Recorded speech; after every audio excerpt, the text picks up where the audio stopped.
आदाब, मैं हूँ उसदुल्ला ख़ान। मेरे साथ हैं ज़रार खोड़ो। जुनूबी गज़ा पे भरपूर इसराइली ज़मीनी हमला शुरू हो चुका है। इसमें इत्तलात के मुताबिक 150 से ज़ायद टैंक और बख्तरबंद गाड़ियाँ हिस्सा ले रहे हैं और उनके बाद पैदल फ़ौज वहाँ अपनी कार्रवाई शुरू करेगी।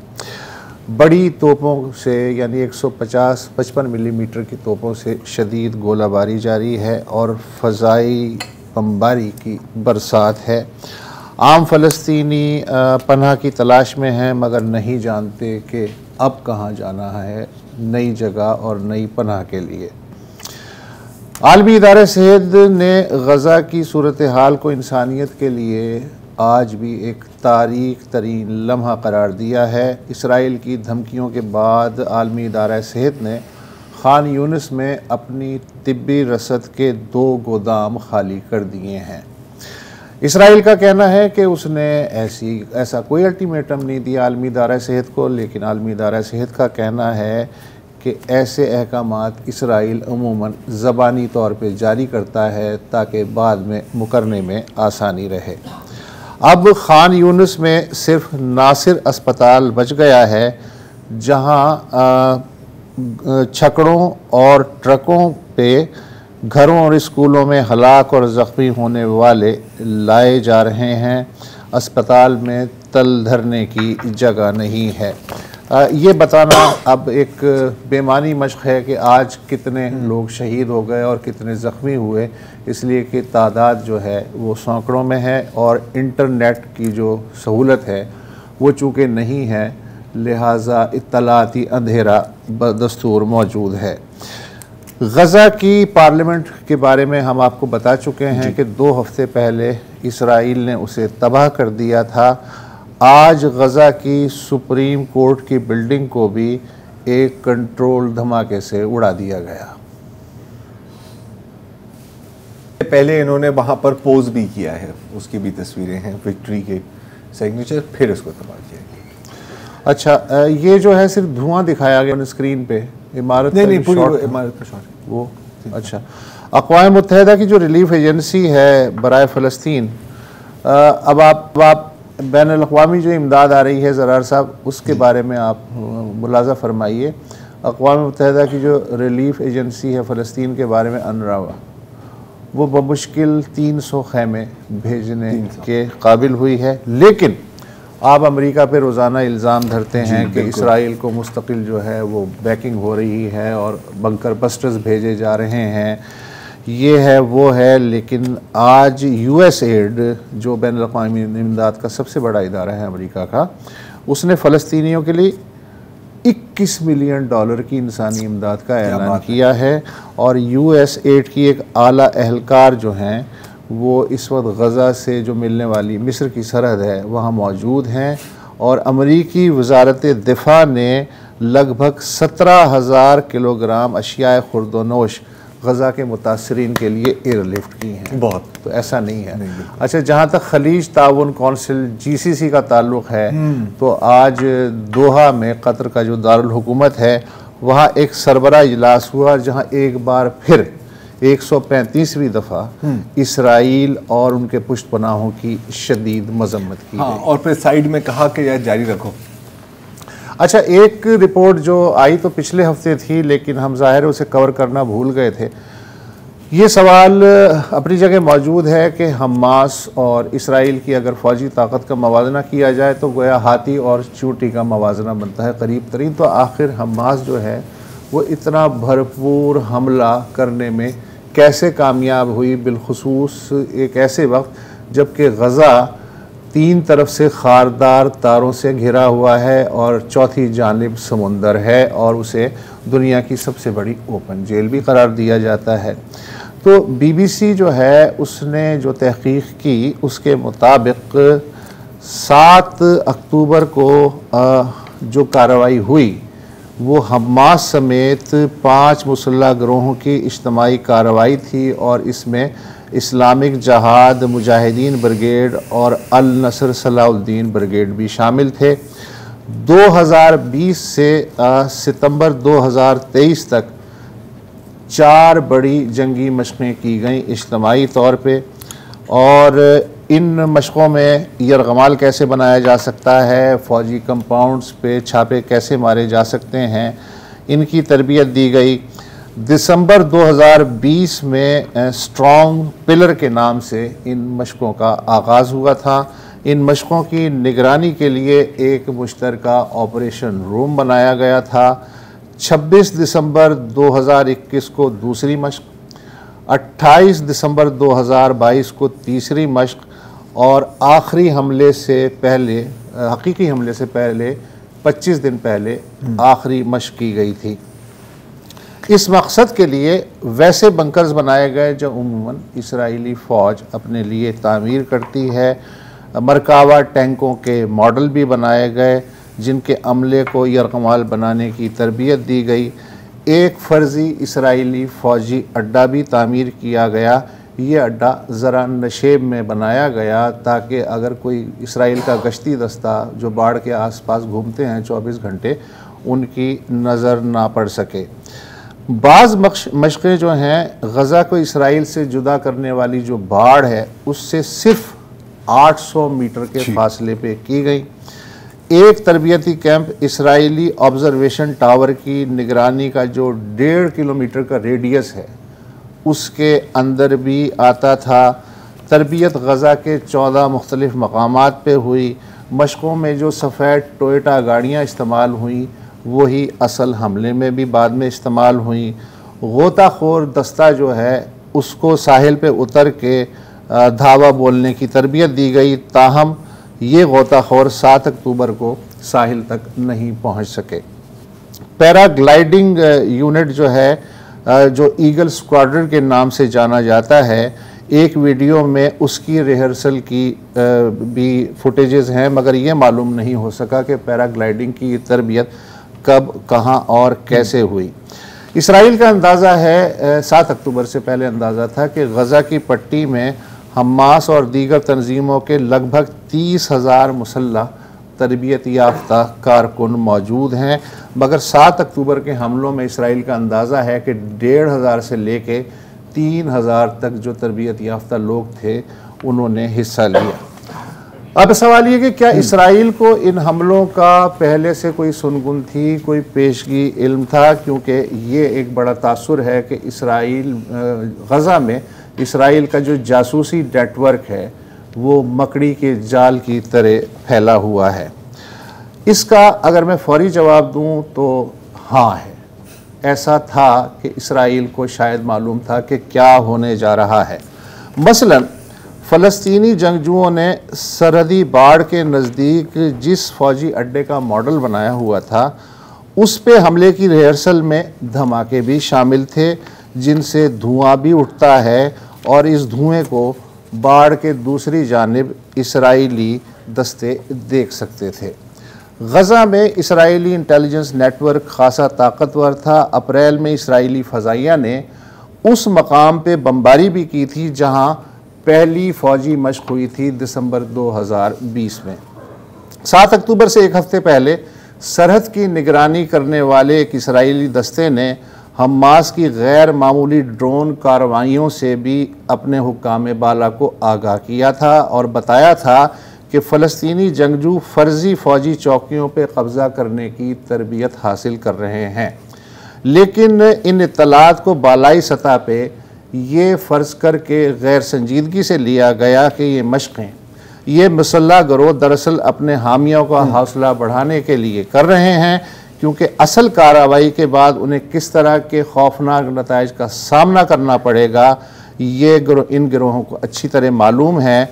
लिहाजा वो इसराइल के अंदर घुसने से पहले 10 बार सोचेंगे। या ऊपर की सतह पे ये तासुर था। क्या ये मालूमात महज इंटेलिजेंस एजेंसियों तक महदूद रहीं या इन एजेंसियों ने इसराइल की जो सियासी क़यादत है उसके साथ भी इन मालूमात को शेयर किया? इसका फौरी जवाब नहीं दिया जा सकता। ये भी कहा गया कि मिस्र के इंटेलिजेंस ज़राए ने 1 साल पहले ही इसराइलियों को ख़बरदार किया था कि गज़ा के अंदर कुछ गैर मामूली सरगर्मियाँ देखी जा रही हैं, मगर इस इत्तला को भी नज़रअंदाज कर दिया गया। क्या इसराइल की इंटेलिजेंस कम्युनिटी जानबूझ के ये इत्तला दबा रही थी या उसे अपने जासूसी नेटवर्क पे हद से ज़्यादा एतमाद था, या वो चाहते थे कि एक बार हमास रेड लाइन सुर्ख लकीर क्रॉस कर ले ताकि इसराइल को फिर उनकी मुनज़्ज़म नस्ल कुशी का बहाना हाथ आ जाए, और इस बाबत भी तस्वीर जंग के ख़ात्मे के बाद ही वाज़ेह हो सकती है। इसराइली फ़ौज ने आज ही इन इत्तलात की छानबीन की भी तौसीक़ की है कि उन असबाब का पता लगाया जा रहा है कि 7 अक्टूबर से 2 दिन पहले आखिर क्यों 2 कमांडो रिज़र्व कंपनियों को गज़ा की सरहद से मगरबी किनारे पे भेज दिया गया था। जी, इसके अलावा एक और ख़बर है। आपको पता है कंस्पिरेसी जो थेरीज हैं वो तो फिर एंडलेस होती हैं। एक ये है कि जो तल अवीव स्टॉक एक्सचेंज है उसके हुक्काम ने मीडिया, बल्कि सोशल मीडिया पे जो बड़े उससे ट्रेंड है, इन ख़बरों की तरदीद की है कि हमले से कुछ दिन पहले कुछ सरमायाकारों ने अपने शेयर्स तेज़ी से फ़रोख्त करने शुरू कर दिए थे। इसका ये मतलब भी निकाला जा रहा है कि उन्हें शायद सुनगुन हो गई थी कि अगले कुछ दिनों में कुछ बड़ा होने वाला है। इस बारे में न्यूयॉर्क यूनिवर्सिटी के कुलिया कानून के एक प्रोफेसर रॉबर्ट जैक्सन और कोलंबिया यूनिवर्सिटी के प्रोफेसर जोशुआ मेटिस ने जो तहकीक की वो ये थी कि इसराइल का जो सबसे बड़ा बैंक है लुमीटा, उसने 14 सितंबर से 5 अक्टूबर के दरमियान 4.43 मिलियन शेयर्स फरोख्त किए और 32 बिलियन शैकल्स का मुनाफा कमाया। मगर तल अवीव स्टॉक एक्सचेंज की इंतज़ामिया कहती है कि जिन्होंने ये तखमीना लगाया है उनकी मालूमात नाक़िस हैं। हमारे यहाँ शेयर्स का हिसाब किताब और वैल्यू शैकल्स में नहीं बल्कि सेंट्स और पेंस में तय होती है, लिहाजा जो शेयर्स इस अरसे में फ़रोख्त हुए भी उनसे मुमकिना तौर पे सिर्फ 32-30 मिलियन शैकल्स का मुनाफा हुआ होगा, जो कि कोई गैर मामूली रकम नहीं है। लेकिन ज़ाहिर है कि ये मामला उसके बाद ही होंगे, और जो इस मुहिम के आर्किटेक्ट हैं, जो कातिल आज़म हैं नेतन्याहू, उनके खिलाफ मुकदमे की समाअत जो है बिल्कुल जब जंग खत्म तो उसके बाद। अच्छा, एक और चीज़ है। अच्छा, अब ये जो है ये स्टॉक एक्सचेंज वाली बात है, अब देखिए होने के लिए तो आजकल मुझे लगता है कुछ भी हो सकता है, हाँ, लेकिन ये शायद एक मामूली मार्केट एक्टिविटी ही हो। हाँ, क्योंकि मुझे याद है कि सितंबर 11 के जो हमलों के बाद भी ये एक बड़ी एक बात चली थी कि यार आप देखें कि किसने एयरलाइन इंडस्ट्री के स्टॉक्स को शॉर्ट सेल मतलब भाटा लगाया था वहां पे, लेकिन उसकी भी ये कंक्लूजन नहीं निकली। लेकिन एक और चीज है, और ये इजरायली मीडिया में रिपोर्ट हो रही है कि ये जो बाड़ है, ये जो इनफैक्ट बाड़ क्या है, दीवार है, जो दीवार है उसके ऊपर जो सर्वेलेंस फुटेज होती है ना, सीसीटीवी, सेफ सिटी प्रोजेक्ट किस्म की चीजें, पता नहीं क्यों काफी वो फुटेज डिलीट हो गई, गायब है सर, डिलीट हो गई। सुनी सुनाई सी बात है, और भी सुनी सुनाई सी बातें। एक वक्फा लेते हैं फिर उस पर बात करते हैं।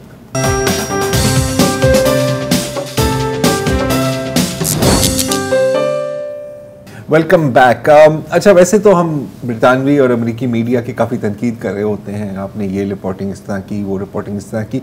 आज मुझे थोड़ा सा अफसोस आ रहा है क्योंकि इस वक्त ब्रितानवी मीडिया लग रहा है कि सोग में है, वहाँ पे सफ़े मातम बिछा हुआ है, और वो इसलिए कि आज एक खबर आई है कि बिन्यामीन नीधम, जो इनकी उम्र 19 साल की है, जो एक ब्रितानवी शहरी हैं और इजरायली फ़ौज का हिस्सा भी हैं, वहाँ पर इनरोल्ड भी थे, वो गजा में जान बहक हो गए हैं। तो जाहिर है कि वहाँ पर उसकी प्रोफाइल्स चल रही हैं, और आपको पता है किस तरह की प्रोफाइल चल रही होती है। इतना प्यारा सा लड़का था, इतना नेक दिल था, सबसे मोहब्बत करता था, और इतना उसको फ़ख्र था कि वो इजराइल के लिए, हालांकि वो ब्रिटिश सिटीजन भी है, इजरायली सिटीजन भी हो गया, ड्यूअल नेशनल, आपको पता है बहुत बिखरे होते हैं, कि वो फिर उसने कहा कि नहीं, मैं इजराइल की दिफा करूँगा। अच्छा ठीक है, ये एक बात है।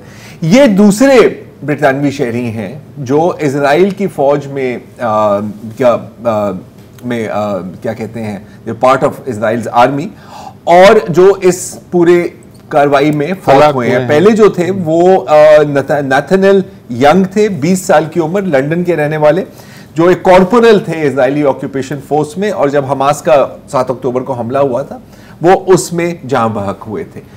अच्छा, अब इंटरेस्टिंग बात यह है कि वैसे तो सारी फिगर्स आपके पास हैं, आपके सामने है कि इजरायली फौज की कितनी स्ट्रेंथ है। तकरीबन 1,70,000 एक्टिव हैं, तकरीबन 4,65,000 रिजर्व फोर्सेस हैं और फिर 8,000 पैरामिलिट्री मिलिट्री पुलिस हो गई। जब ये गाजा पर हमला शुरू हुआ तो 3 लाख फौजियों को वहां पर डिप्लॉय किया गया था, फिर इसकी तादाद थोड़ी सी कम की गई थी। और आपको पता है कि इजराइल में तकरीबन टेक्निकली हर शहरी फौजी है, कुछ लोगों को एग्जेम्पशंस हैं। 18 साल की उम्र से अगर आप बड़े हैं तो आपको कम से कम 32 महीने अगर आप मर्द हो और तकरीबन 24 माह अगर आप खातून हैं आपको सर्व करना पड़ेगा। लेकिन एक और बहुत बड़ी तादाद है जिसकी ऊपर स्टेटिस्टिक्स हासिल करना कदरन मुश्किल है, और वो है अमरीकी, यूरोपियन, ब्रितानवी शहरी जो जाकर इजराइल की फौज में कभी कभी पार्ट टाइम टूरिस्ट सोल्जर्स के तौर पर काम करते हैं। ये कोई नई बात नहीं है, ये सिलसिला शुरू होता है 1945 में, जब डेविड बेन गुरियन जो साबिक वजीर आजम थे इजराइल के, तो उन्होंने एक रिक्रूटमेंट ड्राइव शुरू की और उसका मकसद ये था कि उनको पता था कि कुछ सालों में हमने इजराइल के वजूद को डिक्लेयर कर देना है, स्टेटहुड डिक्लेयर कर देनी है और उस वक्त हमारे पर हमला होगा। तो इन्होंने दूसरी जंग अजीम की जो अमेरिकन वेटरन्स थे, कॉम्बैट वेटरन्स जूइश यहूदी, उनको रिक्रूट किया गया। अमेरिका के बिलियनर्स और मिलियनर्स से फंड रेजिंग भी की और तकरीबन 5,000 वॉलंटियर्स आए थे, तकरीब 40 से ज्यादा ममालिक से। सबसे बड़ा जो दस्ता था वो अमेरिका से आया था और Benjamin Netanyahu, yitzhak rabin, David Ben Gurion, सारों का कहना है कि इनकी वजह से हम वो जंग जीते और बिलखसूस इनके जो पायलट्स हैं। अच्छा, आज तक ये सिलसिला चल रहा है। इजराइल में इसको कहा जाता है महाल प्रोग्राम, जिसके तहत इजरायली फौज दुनिया के किसी भी यहूदी को अपनी रिक्रूटमेंट पूल का हिस्सा समझती हैं। आप उनको बुला सकते हैं और उनको अपनी फौज में डिप्लॉय कर सकते हैं, रिक्रूट कर सकते हैं। अगर आप 24 साल की उम्र से कम हैं, अगर आप मर्द हैं, या 21 साल की उम्र अगर आप खातून हैं और आपका कम से कम एक यहूदी ग्रैंड पेरेंट है, तो आप जाके इजराइल की फौज में 18 से 24 माह सर्व कर सकते हैं, जिसके बाद आपके लिए इजरायली शहरियत हासिल करना भी आसान हो जाता है।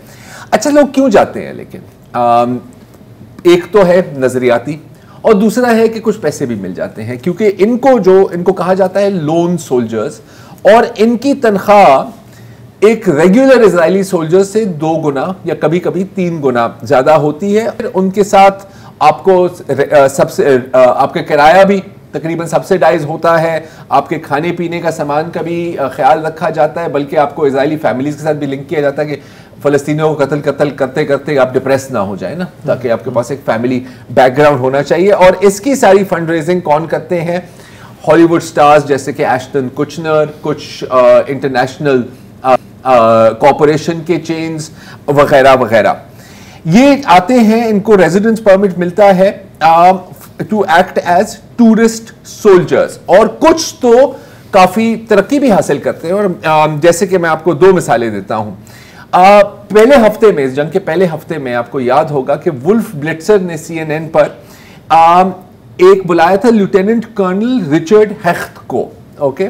और ये उस वक्त था जब इजराइल ये कह रही थी ना हर दिन कि नहीं, हम CNN और वेस्टर्न मीडिया कह रहा था कि नहीं, इजराइल तो कभी अस्पतालों पे या स्कूलों पे बमबारी नहीं करती। तो ये उस वक्त था जब जबालिया रेफ्यूजी कैंप पर बमबारी हुई थी और पता नहीं कोई 300-400 फलस्तीनी शहीद हुए थे। हेख्त जो है वो आए हैं स्कॉटलैंड से, अभी भी उनका एक्सेंट स्कॉटिश ही है, लेकिन वो है इंटरनेशनल इजरायली ऑक्यूपेशन फोर्सेस के ऑफिशियल बैनुल अक़वामी तर्जुमान। एक और जो बहुत प्रोमिनेंट फिगर हैं जो इजरायली फौज का हिस्सा भी रहे हैं, वो है व्हाइट हाउस के साबिक chief of staff Rahm Emanuel साहब। और आपको याद होगा ये शिकागो के मेयर भी रहे हैं और बराक हुसैन ओबामा भाई के बहुत करीबी साथी भी रहे हैं। अब इंटरेस्टिंग बात यह है कि यूके और यूएस में ये तो कवानीन शायद हैं कि आप किसी मुखालिफ फौज में आप जा नहीं सकते, लेकिन अगेंस्ट मर्सिनरीज या ज्वाइनिंग इजराइल अगर कोई कानून है भी सही तो जाहिर है उससे आपको मुस्तस्ना हासिल है। सैयदा वारसी साहिबा, सईदा वारसी साहिबा ब्रिटेन की जो है बैरनेस, उन्होंने एक दफा कहा था कि यार 24 घंटे इंग्लैंड मीडिया में और पॉलिटिशियंस ये तो मुसलमानों को, जो ब्रिटिश मुसलमान हैं, उनको कह रहे होते हैं कि यार आप साबित करें कि आप हमारे मुल्क के वफादार हैं, लेकिन उसके साथ साथ अगर आप जाके इजराइल की फौज में होना चाह रहे हैं, उस पर किसी को कोई मसला नहीं है। तो ये दोगला मेयार आप बंद करें और ये आप एक दफ़ा डिसाइड कर लें कि अगर आप ब्रिटेन के शहरी हैं तो आपने अगर किसी फौज में शामिल होना है तो वो ब्रिटेन की फौज ही है, इजराइल की फौज नहीं है। अच्छा, अभी तक हमें नहीं पता कि कितने लोग जाते हैं, लेकिन जो ऑर्गेनाइजेशंस हैं जो इसको सपोर्ट करती हैं, यूके में फॉर एग्जांपल, उनके एक इंटरव्यू में कहा गया कि हर एक बच्चा गया था और एक यहूदी मदरसे से, और उसके साथ उसके 50 साथी भी जाकर इजरायली फौज में शामिल हुए थे। तो अब देख रहे हैं। हाँ, लेकिन अगर इसराइल का नाम दाइश होता तो इन लोगों पे मुकदमा चलता। हाँ, इनको शरीयत से महरूम कर दिया। शरीयत से महरूम। एक वक्फा ले लें।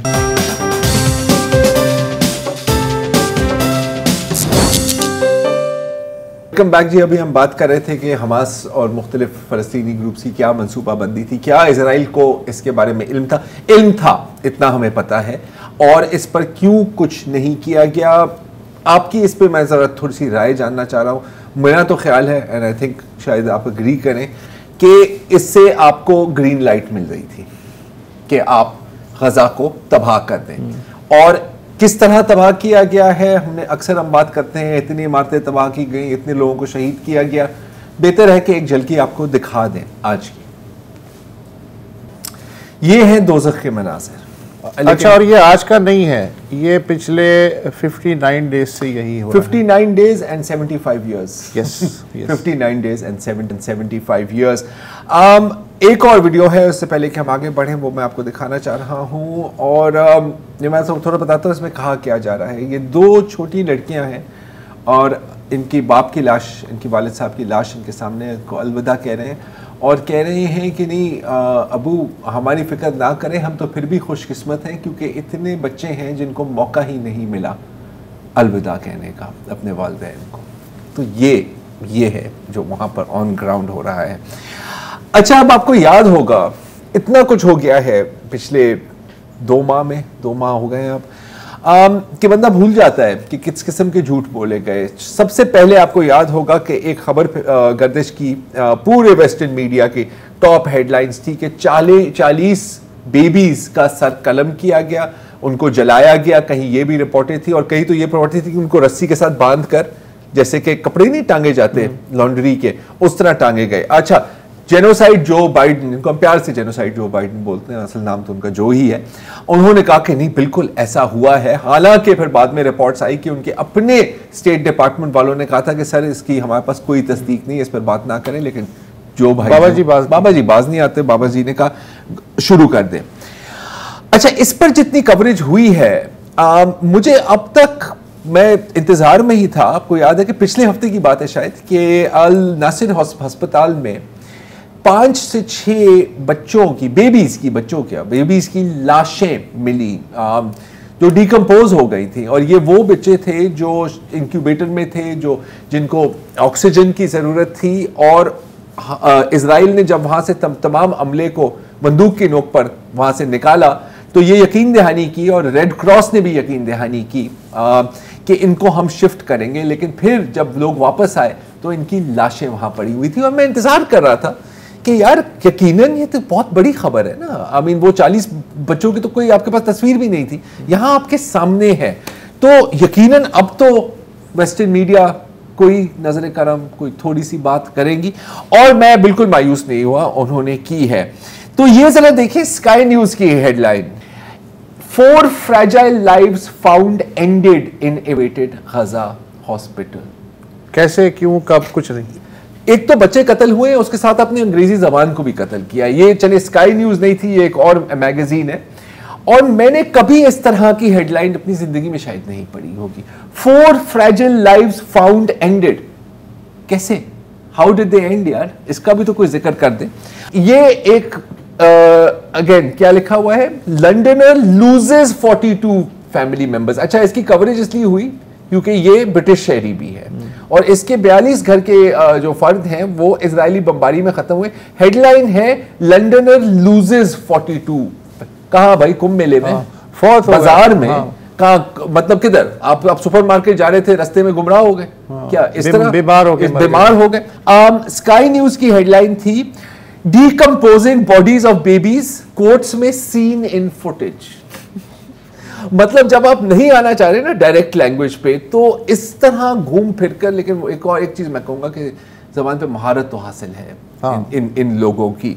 अब आप सोचें कि इसका 100th अगर यूक्रेन में हुआ होता तो इस वक्त शायद मॉस्को को न्यूक करने की बातें हो रही होती। तो ये हैं इनके डबल स्टैंडर्ड्स। एक और इंटरेस्टिंग चीज अब आ रही है, क्योंकि हर दिन ये एक नया प्रोपेगेंडा इस्तेमाल करने की कोशिश करते हैं और नाकाम हो जाता है, तो फिर ये कहते हैं कि एक नई चीज लाते हैं। और अब वो है कि जी मैस रेप्स हुए हैं हमास के हाथों, और जो इजराइल की एक इजरायली हुकूमत ने जो इसके ऊपर जो न्यूज फोटो पब्लिश किया, वो कहां से है? कुर्दिस्तान से, दाइश के जमानों की। अच्छा, लेकिन जाहिर है कि बिल्कुल जैसे कि जो बाइडेन साहब हैं, उसी तरह हिलेरी क्लिंटन साहिबा हैं, और हिलेरी क्लिंटन भी कह रही है कि जी बिल्कुल ऐसा हुआ है, हमारे पास सारे सबूत हैं। हालांकि अभी तक जो टेस्टिमनी इजराइल में भी रिकॉर्ड हुई है, उसमें किसी एक्चुअल सर्वाइवर की टेस्टिमनी आई ही नहीं। लेकिन जैसे कि हमेशा होता है इजराइल और इजराइल के हिमायतियों साथियों के साथ, उनका हर इल्जाम एक बाले जुर्म होता है। ये हैं जॉश पॉल साहब। जॉश पॉल साहब स्टेट डिपार्टमेंट के साबिक ऑफिशियल हैं, और अभी हालिया कोई महीने डेढ़ पहले ही उन्होंने स्टेट डिपार्टमेंट से इस्तीफा दिया, इसलिए क्योंकि उन्होंने कहा था कि मुझे एतराज है कि जो हथियार दे रहे हैं इजराइल को, उससे फलस्तीनियों को कत्ल किया जा रहा है। तो उसने कहा कि मैं इसका हिस्सा नहीं बन सकता। क्रिस्टीना अमनपुर के साथ बात करते हुए उसने ये भी इंकशाफ किया कि जब वो स्टेट डिपार्टमेंट में थे, तो एक चैरिटी है डिफेंस ऑफ चिल्ड्रन इंटरनेशनल, उन्होंने स्टेट डिपार्टमेंट को बताया कि एक 13 साल फलस्तीनी लड़के को रेप किया गया इजरायली फोर्सेस से। स्टेट डिपार्टमेंट ने इसकी तहकीकात की और इजराइल को कहा कि सर ये क्या हो रहा है। इजराइल ने कहा कि हम बिल्कुल अभी इस पर एक्शन लेंगे।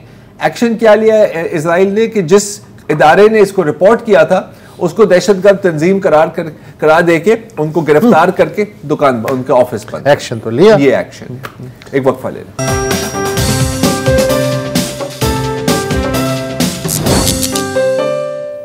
Welcome back. और अब थोड़ी सी पाकिस्तान की बात कर लेते हैं, और बिलखसूस पाकिस्तान में जो माजूर अफराद हैं, और इनकी तादाद कितनी है हम जानते ही नहीं है। कुछ कहते हैं कि 30 लाख है और कुछ कहते हैं कि 2.5 करोड़ है, इतना फर्क है। लेकिन एक हो या 1 करोड़, मसले तो वही हैं। और सबसे बड़ा जो मसला मजूर अफराद को हमारे माशरे में जिसका सामना करना पड़ता है, वो है रोजगार। आपको पता है कि अनएम्प्लॉयमेंट वैसे ही बहुत ऊपर है। जो हम जैसे एबल बॉडीड है या रिलेटिवली एबल बॉडीड है, इसको नॉर्मल कहा जाता है। हमारे लिए भी रोजी रोटी ढूंढना कोई आसान काम नहीं है, तो माजूर अफराद के लिए तो ये और भी मुश्किल होता है। फिर एक और जो बहुत बड़ा मसला आता है कि आप एक डिप्रेशन के शिकार हो जाते हैं ना। आपके घर वाले शायद या आपके जो लोग आपको मिलते हैं, वो आपको हमदर्दी शायद करते होंगे, पिटी करते होंगे, लेकिन आपको वो कॉन्फिडेंस या स्किल्स शायद नहीं दे पाते जिससे आप अपने पैरों पर खड़े हो सकें। खुशी की बात यह है कि कुछ ऐसी तंजीमें हैं जो माजूर अफराद की हमदर्दी नहीं बल्कि उनको हुनर सिखाने की कोशिश करती है। उनमें से एक है now PDP, network of organisations for persons with disability. और आज ही उनकी एक ग्रेजुएशन सेरेमनी हुई है, जिसमें माजूर अफराद को financial skills, white collar skills और ब्लू कॉलर स्किल्स सिखाई जाती हैं। खुद ही सुन लीजिए। मेरा नाम अकरामुल्ला है। मैं पहले बाय बर्थ डेफ़ नहीं था, नॉर्मल था, बट आहिस्ता आहिस्ता कोई बीमारी की वजह से जो है वो मैं डेफ़ शुरू हो गया हूँ। अब मेरी हियरिंग और स्पीच डिसेबिलिटी है। मैंने देखा मुख्तलिफ पढ़ाई में मुझे बहुत ज़्यादा रुकावटों का सामना करना पड़ा। फिर उसके बाद जो है मैं अफसर स्कूल में एडमिशन हुआ मेरा, जिन्होंने मुझे सिखाया। अभी मेरी ग्रेजुएशन जो है ऑनगोइंग है, और जो है मैं नॉर्मल लोगों के इंस्टीट्यूट में जा रहा था। मैं चाह रहा था कुछ स्किल्स वगैरह सीखूं, मगर उसमें मुझे बहुत प्रॉब्लम्स फेस करनी पड़ रही थी। बट मैंने फिर पोस्ट देखा नाउ पीडीपी का। अस्सलाम वालेकुम, मेरा नाम रिमशा है।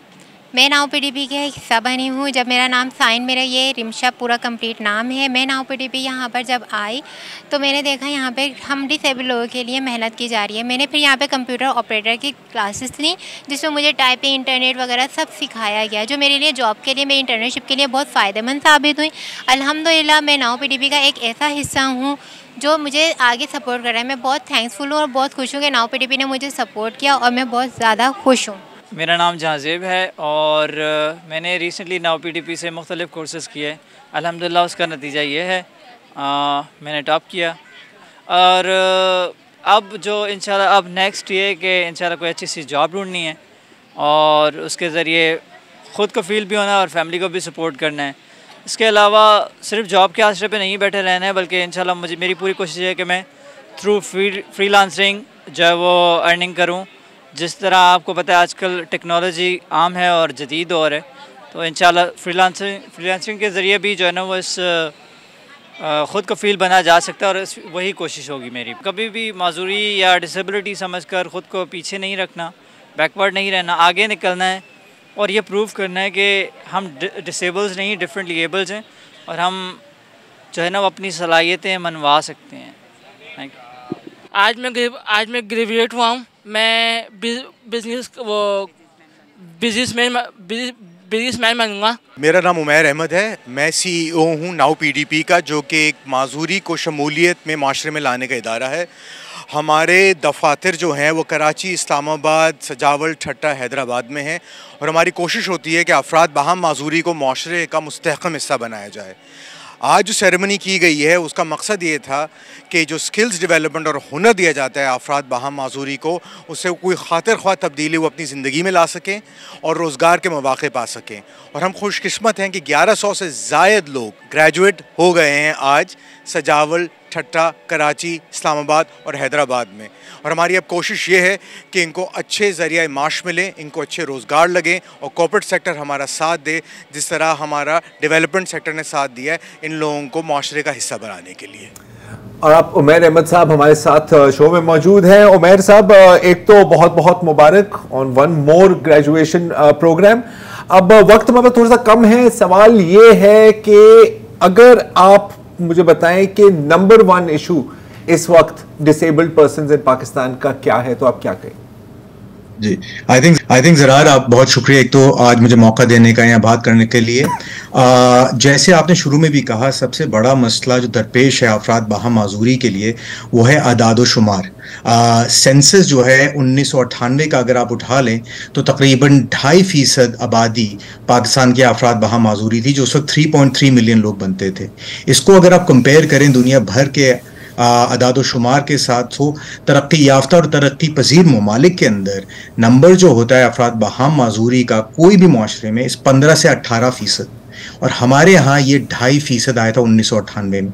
2017 के सेंसस में यही नंबर गिर के आधा फीसद बन चुका था, जो कि 10 लाख लोग हैं। सो अगर हम 15% आबादी में से सिर्फ आधी फीसद आबादी को गिनेंगे तो आपको खुद अंदाजा होता है कि पॉलिसियां लाख बन जाएं, लेकिन उसकी इम्प्लीमेंटेशन पे कोई भी काम नहीं होगा, क्योंकि नंबर्स जो हैं वो जारी नहीं होंगे और लोगों को नजर नहीं आएगा कि क्या स्केल ऑफ द इशू है। सो पॉलिसीज तो बन चुकी हैं, लेकिन उनकी इम्प्लीमेंटेशन पे इसलिए काम नहीं हो रहा क्योंकि हमारे सेंसस के अंदर हमारे जो लोग गिने जाते हैं उसके अंदर ये नंबर सामने नहीं आ रहा, ताकि लोगों को परेशान कर सके कि आपकी इतनी बड़ी आबादी जो 2.5 करोड़ से ज़्यादा कराची और लाहौर की मजमुआ पॉपुलेशन से ज़्यादा है, वो कि किसी न किसी माजूरी में मुब्तला है। तो हमें लगता है जो सबसे बड़ा इशू है जिसको एड्रेस करने की ज़रूरत है, जो हमें नहीं लगता 2023 में भी हुआ है, is the counting of persons with disabilities so that the data is reflective of the scale of the issue of exclusion that Pakistan faces.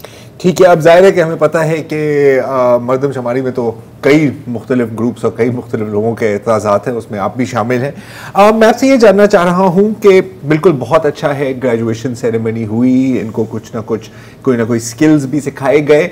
जब ये मार्केट में जाते हैं तो क्या रिस्पॉन्स मिलता है? क्योंकि ये तो फिर एक फ्रस्ट्रेशन पैदा हो जाएगी ना कि जी हमने स्किल्स भी सीख लिए लेकिन आगे हमें कोई खपत नहीं है। हाँ जी, जी उमैर।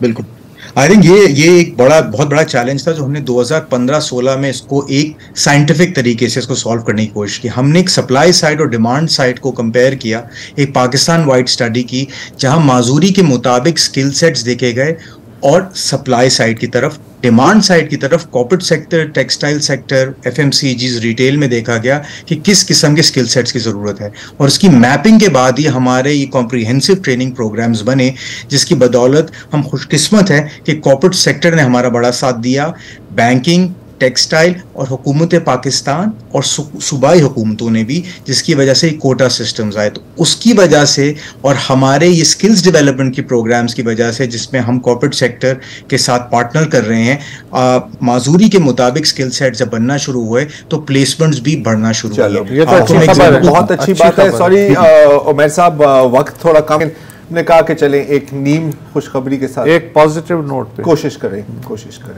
तो फिलहाल इजाज़त दीजिए, खुदा हाफिज़।